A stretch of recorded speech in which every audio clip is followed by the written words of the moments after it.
साधना को शुरू करते हैं तो तुरंत क्या बताया, ये बाधाएं आएंगी।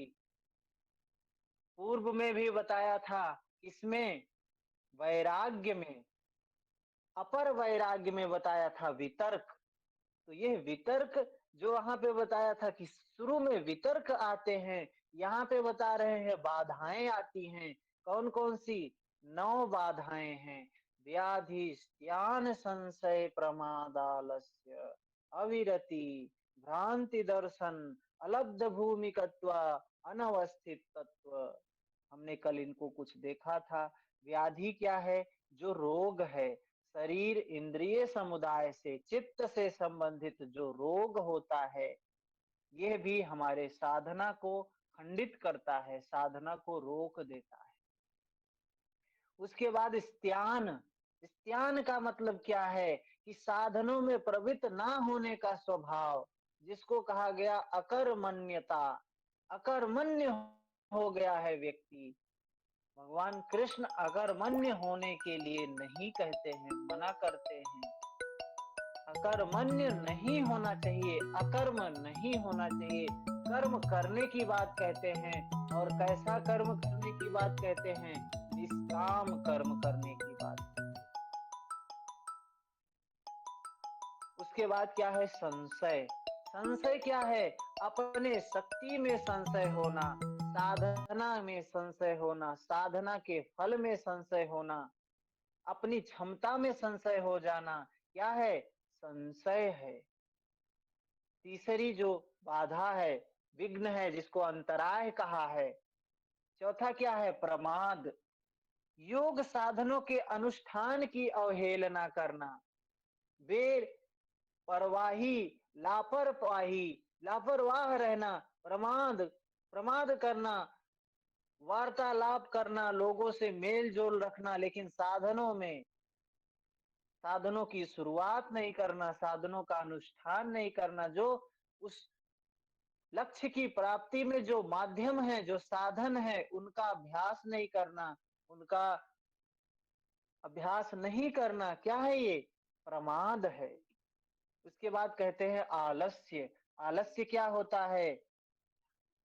कौन सी चीज है आलस्य? तमोगुण की अधिकता से चित्त और शरीर में भारीपन हो जाना। आलस्य क्या होता है? कि भारीपन हो जाना शरीर में, कुछ करने की इच्छा ना होना। जैसे आलस कैसे आता है? जब अधिक भोजन कर लेते हैं, आलस आ जाता है।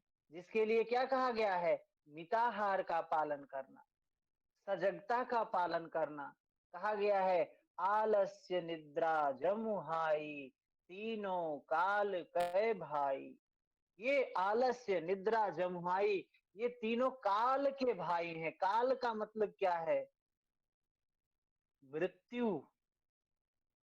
मृत्यु के भाई हैं ये आलस्य, निद्रा, जमुहाई, तीनों काल के भाई। तो आलस्य का त्याग करना चाहिए। अगर आपको अभ्यास के दौरान में आलस्य आता है तो समझ जाना कि ये हमारा दुश्मन है। इसके बाद आता है आविरति। Hello sir. सर यदि हम्म। जम्हाई आती है तो क्या जम्हाई नहीं ले? ये तो अनैच्छिक क्रिया है ना, तो इसको नहीं लेना चाहिए। जम्हाई नहीं, जम्हाई लेना चाहिए, लेकिन ये एक बात कहा गया है कि ये जो है तीनों काल के भाई, ये निद्रा, आलस्य, जमुआई, ये सब साथ में ही आती हैं। निद्रा आएगी तो जमुआई नहीं आएगी, जमुआई भी आती है। आलस्य लगता है तभी तो निद्रा लगता है। वही चीज है, वो तीनों यही है। साधना में उसके लिए बताया गया है मिताहार का पालन करना चाहिए। मिताहार करने से क्या होगा? आलस्य कम आएगा, निद्रा कम आएगी, जमुआई नहीं आएगी। अभी खूब खा लें, भर पेट भोजन कर लें, तो क्या होता है?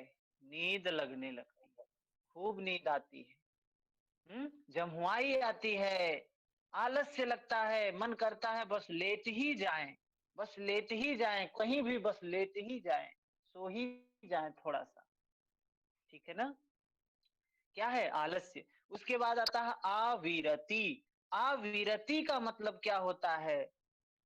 कि विषयों के साथ इंद्रियों का संयोग होने से उसमें आसक्ति हो जाने के कारण जो चित्त में वैराग्य का अभाव हो जाता है, उसे कहते हैं आविरति। वैराग्य का अभाव हो जाना। कहते हैं साधन, शुरू में ही महर्षि पतंजलि ने बताया, अभ्यास वैराग्य दो महत्वपूर्ण चीज है जो क्या करता है, साधक को चित्त वृत्ति निरोध में सहायक जो होता है, जो साधन है, क्या है, अभ्यास और वैराग्य। और वैराग्य में क्या हो जाना, वैराग्य खंडित हो जाना, मतलब किसी चीज की तृष्णा जाग जाना, वासना जाग जाना, राग जाग जाना, क्या है, द्वेष जाग जाना। ये सारी चीजें क्या है, ये अविरति है कि वैराग्य में वैराग्य खंडित हो गया। जिस चीज अभी जो है, हमारा उद्देश्य क्या है, नेट या जेआरएफ प्राप्त करना, तो किसी चीजों से आपने वैराग्य किया हुआ है। वैराग्य बाहर के विषयों से, बाहर के व्यक्तियों से, बाहर की स्थितियों से, परिस्थितियों से। लेकिन आप जब उसमें फिर से लिप्त हो जाएं, बाहर के लोगों में लिप्त हो जाएं, मतलब ये वैराग्य क्या हो गया, अविरति। वो विरति जो थी, जो रति विरति थी, वो अविरति हो गई, मतलब अब उसमें फिर आप लिप्त हो गए। कैसे रहने के लिए कहा है, वैराग्य पूर्ण रहने के लिए कहा है। और यह जब वैराग्य का खंडन हो जाता है, उसी को कहा आविरति। फिर आता है 7वें नंबर पर भ्रांति दर्शन।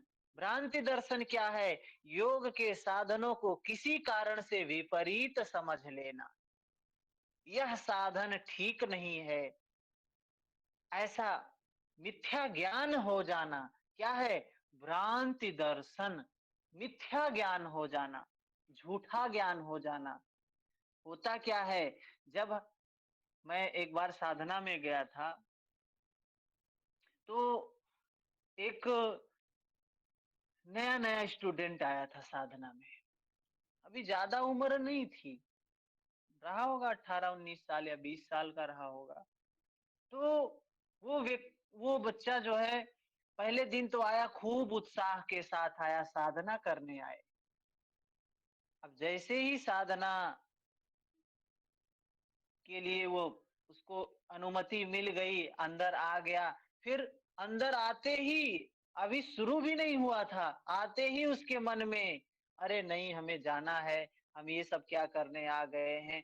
भ्रांति दर्शन, उसके मन में दर्शन जो चीजें होनी, भ्रम वाली होने लगी। अरे हम ये सब क्या करने वाले हैं, हम तो समाज के साथ धोखा कर रहे हैं, अपने माँ बाप के साथ धोखा कर रहे हैं, हमें उनका ख्याल रखना चाहिए, हमें जो है पैसा कमाना, हम ये क्या करने आ गए हैं, साधु बनने आ गए हैं, ये साधना करने आ गए। ऐसे ढेर सारे उसके मन में कुतर्क चलने लगे। हमने बहुत बातचीत किया, उसको समझाने की कोशिश की, लेकिन वो खूब एक से एक तर्क। जब व्यक्ति को भटकना होता है, तो वो अपने पक्ष की चीजों को खूब रखता है। जैसे वकील कोर्ट में बहस करता है, तो अपने पक्ष की चीजों को रखता है, दूसरे का खंडन करता है। ऐसे ही ये भ्रांति दर्शन, ये भ्रांति पैदा करता है, और व्यक्ति अपने आप को सही सिद्ध करने का प्रयास करता है कि मैं सही हूँ, मेरा सोचना सही है, मेरा दर्शन सही है, मैं जो कह रहा हूँ ये सही है, जो मैं सोच रहा हूँ ये सही है, जो मैं कर रहा हूँ ये सही है। ये विपरीत ज्ञान हो जाता है, भ्रांति दर्शन कहा इसको। और दर्शन के नाम पे तो बहुत सी भ्रांतियां हैं अपने यहाँ।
अब साधक के अंदर एकाग्र अवस्था तो है या विक्षिप्त अवस्था है, लेकिन उसका प्रमोशन नहीं हो रहा है। वो एकाग्र अवस्था पे पहुंच रहा है या निरुद्ध अवस्था पे नहीं पहुंच पा रहा है। तो क्या है, अलब्ध भूमिकत्वा, उसको वो भूमि नहीं प्राप्त हो पा रही है, तो उसके अंदर में निराशा आती है। जैसे उदाहरण के तौर पे ले लें कि आप खूब मेहनत कर रहे हैं नेट के लिए, जेआरएफ के लिए, लेकिन आपको सफलता नहीं प्राप्त हो पा रही है। तो क्या होगी ये? अलब्ध भूमि। भूमि का मतलब क्या है? जो प्राप्त करना चाह रहे हैं वो उपलब्ध नहीं हो रहा है, अलब्ध हो जा रहा है। उसको कहा गया अलब्ध। जब उपलब्ध नहीं हो पा रहा है तो उसको कहते हैं अलब्ध हो गया। अलब्ध भूमिकत्व, उस स्थिति का प्राप्त ना होना। अभी व्यक्ति खूब मेहनत करे, खूब प्रयास करे जेआरएफ के लिए, 3-4 बार 3-4 अटेम्प्ट देने के बाद नहीं प्राप्त होता है, तो क्या होता है? उसका मनोबल टूट जाता है, उत्साह कमजोर हो जाता है। इसी को कहा गया अलब्ध भूमिकत्व। ये भी बाधा है, ये